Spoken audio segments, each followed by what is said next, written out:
Bonjour et bienvenue pour ce point marché de mars 2019. Après le décrochage des marchés d'actions en décembre dernier, ceux-ci ont vivement rebondi en janvier avec plus 7,8% pour le MSCI acquis en dollars, l'indice représentatif des marchés d'actions mondiaux. Et ce rebond s'est poursuivi en février avec désormais plus 10,5% en cumul depuis le début de l'année. On notera également que ce rebond a été très largement partagé, que ce soit au Japon, en Europe, aux États-Unis ou parmi les émergents. Ce regain de confiance est dû à deux facteurs en particulier. Tout d'abord, le ton plus conciliant des grandes banques centrales, et notamment de la Federal Reserve aux États-Unis, qui après 2 ans de hausse de taux quasi ininterrompue, a indiqué, au vu de l'accumulation des risques, qu'elle serait désormais plus patiente et plus flexible pour décider de ses futurs ajustements monétaires. Par ailleurs, sur le front de la guerre commerciale, alors que de nouveaux droits de douane menaçaient au 1er mars, la reprise des négociations entre les États-Unis et la Chine, puis leur avancée ces derniers jours, ont soulagé les investisseurs. Après cette forte progression depuis le début de l'année, quid des prochains mois?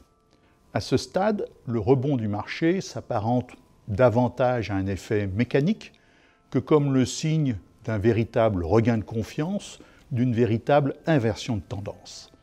En effet, après l'envolée des différents marchés depuis le début de l'année, ceux-ci ont peu ou prou renoué avec leur moyenne à 200 jours, ce qui confirme que l'excès d'inquiétude s'est corrigé. En revanche, les marchés sont généralement loin d'avoir retrouvé leur plus haut niveau de 2018. Pour que ce rallye boursier puisse aller significativement au-delà, il faudra désormais de nouveaux arguments, plus tangibles, comme une détente durable sur le front des dossiers tarifaires entre les États-Unis et la Chine, mais aussi l'Union européenne, sans oublier le Brexit.